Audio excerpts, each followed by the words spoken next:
All right, Coach, on the Eagles Sports Network with head coach Tom Griffin. Doubleheader split, salvage the series after losing game one of the doubleheader. What were the takeaways from this doubleheader split and the series as a whole?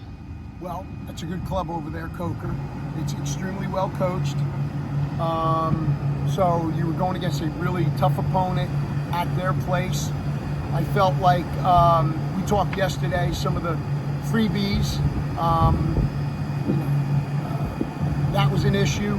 I think first game we had a couple of those, but I thought we competed better. I thought it was one of those games where both teams might have had a mistake here and there, but bottom line, it was a good game.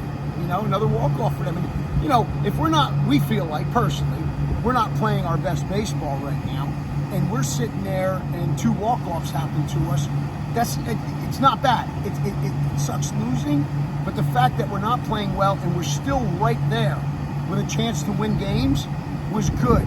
Now the next game, Colton, we scored early. They got back in it. Colton did a great job, had a couple big hits, which we weren't getting in the series, but we started getting some hits. We had to remind our guys, okay? Had to remind them, when you go through some rough patches, that's when you need each other more. That's when you rely on your teammates more. Because sometimes we get in our own heads as hitters and as pitchers if we're struggling. And one of the ways you can get out of that is your teammates can provide this positive feel with what they're saying and what they're doing. Because baseball is a game of momentum. And we had to literally remove some guys from our dugout because they were just there. Well, we're trying to come out of here with a win, battle. We're struggling, you could say, a little bit. So you need everybody even more. Everybody's important. And if I'm struggling as a hitter, I know if I looked in that dugout, I can see despair, I can see hope, and I can see, like, you got this, dude. And if we don't have that at this point of the year, then we're missing something as far as chemistry goes. And I know we have it. But everyone goes through some tough times. That's where you rely on your teammates, and we got to have a talk about it. Like, that should never happen again. It shouldn't happen this point of the year. I don't care if we're in game 70 or game 3. I don't care if we're in Hartsville. I don't care if we're in Kenville, New Jersey. It doesn't matter. You come here, we play with energy and passion. We communicate. We handle the tough times. But you got to rely on each other. And that part was disappointing. But to come away with a win after what we went through, that was outstanding.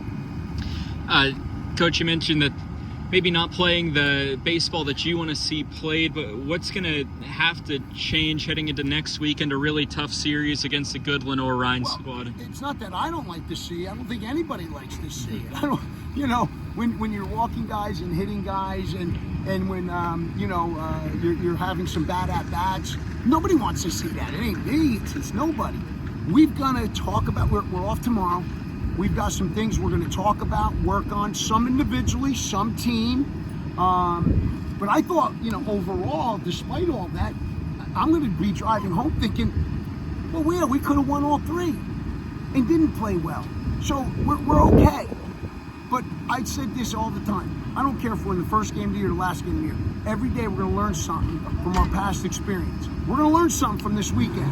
And then we're going to try to get better. And we'll do that the last game of the year. We're going to do the same doggone thing, is we're going to have something happen and we're going to talk about it. And they can take it with them for the summer, next fall. They can take it with them for life, because these are all life lessons. All right, Coach, a split doubleheader to salvage the series in Hartsville on the Eagle Sports Network with Carson-Newman head coach Tom Griffin.